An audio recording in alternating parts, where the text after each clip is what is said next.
What does the phrase, "less is more," mean? According to most definitions, something that is less complicated in its execution is often better understood and appreciated to those who view it, and that simplicity in structure is far more preferred to complexity.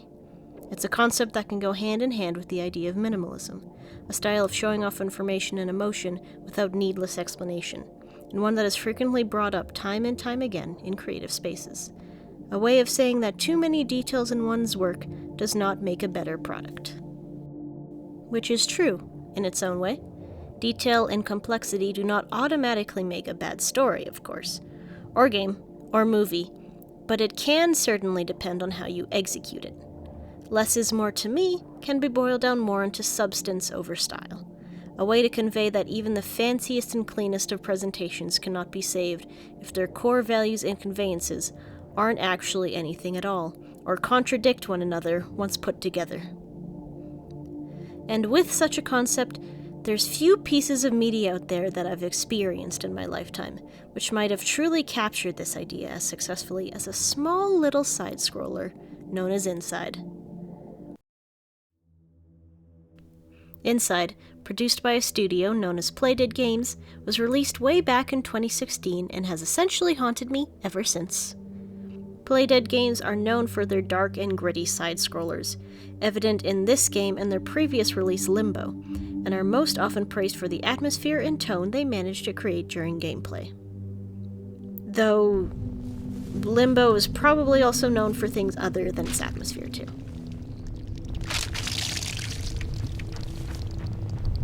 Minimalism and the less is more concept are extremely prevalent in both games, however, to a point where even the deeper meanings of their stories are left entirely up for debate once the experiences are complete. After all, Inside Story isn't complete nonsense once you start to, or attempt to make sense of what little you're given in the game's wider context. I'd argue that it makes more sense when taken at face value than Limbo does, perhaps because the setting of Inside is more immediately familiar to us as players. Cities and farmland, and this strange spot, and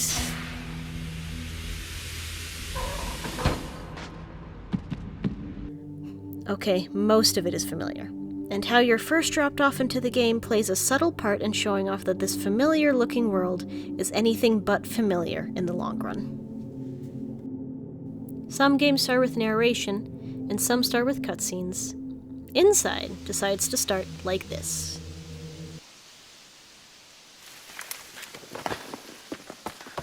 You're explained exactly two things right off the bat. That you'll be playing as a young boy, and life is going to be pretty difficult for you from here on out. There's nothing else needed to be conveyed at the moment, frankly. You're running through a forest from these shady people, and things kinda suck for you. A lot. A standard feature about Playdead Games' style of storytelling is that there are no words or dialogue ever used to explain, well, anything. In such a hands-on medium as a video game, there isn't really a need for Inside to take the time explaining the world around you when it can just show you instead, and show it in the first level alone. Even more than show, in fact, you're experiencing it. The tutorial area is simple yet effective in building intrigue, suspense, and curiosity for the player, revealing just enough to keep you excited for what is to come, and also very little to keep you feeling uncertain of your footing in this vast and often hostile environment. A world built to hurt you and your character is a world that can be surprisingly fun to explore, if only for the question of why everything is so hell-bent on attacking you in the first place. This world is not kind to you at all, and that's a theme that continues throughout the entirety of the game's runtime. There's more to the world Inside builds up and shows off than just hostility, however. It also seems to exist in two states at once: contained, yet expansive; restrictive, yet open. Most side-scrollers tend to have this effect if their world and environments are established effectively. The camera placements and your limited movement around the levels you navigate through serves not as a detriment to the story and world building, but as a positive.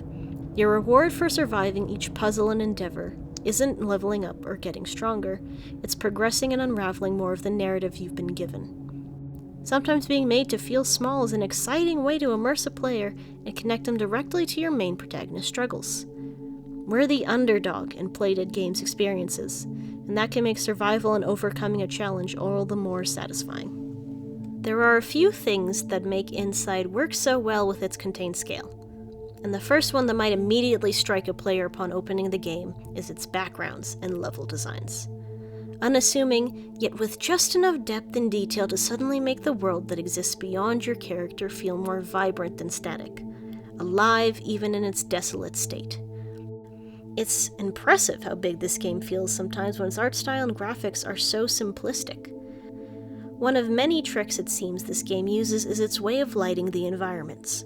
There's a very natural feeling to the sunlight poking through the cracks in the walls and big overhanging windows, and likewise to the shadows left in its absence.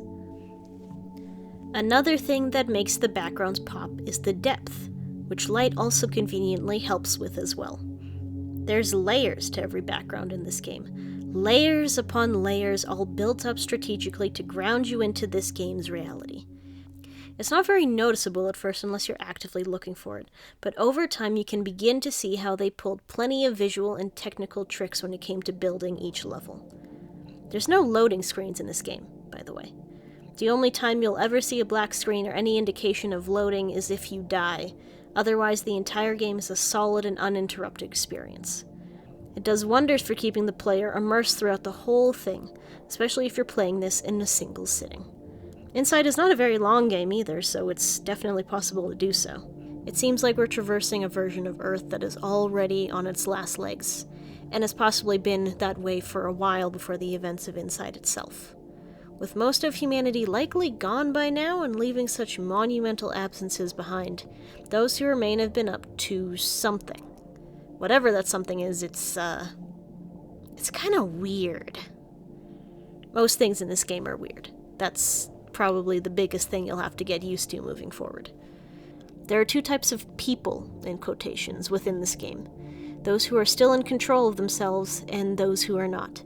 And you'll be utilizing mind control a great many times as you progress for the sake of puzzles. After all, you're very much in control of yourself, right?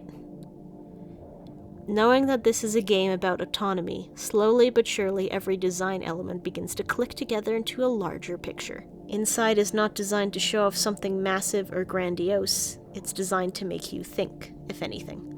Every individual other than yourself is placed strategically to encourage curiosity. Who are they? Why are they like this? Why are they doing the things they do? Who's this weirdo watching me through this door here? That drive to know and make sense of things is what makes a game like this so special. The interpretation is entirely yours. There's a reason why Inside sparked so much fan discussion around the time of its release, and even a good long while afterwards as well. Less is more. You don't always need more, whatever more might be, to make someone feel something. You don't need pages upon pages of dialogue and metaphor, or graphics to let me see every molecule in a tree, or even that much skill on a visual level to make people feel what your work is trying to convey. It's difficult to walk the fine line between too much and not enough. Even harder to successfully communicate certain emotions or themes to a wide audience with imagery and sound alone. At the end of the day, Playdead Games has achieved so much with so little. Inside is not exactly remembered as a puzzle platformer or a side-scroller. It's remembered for its story first. A game with no dialogue and so much ambiguity being remembered for the tones and themes first and its gameplay second means that it's clearly done something right.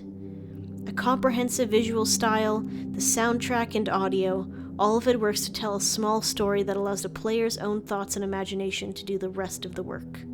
Again, what does less is more mean now that it's in the context of this game alone?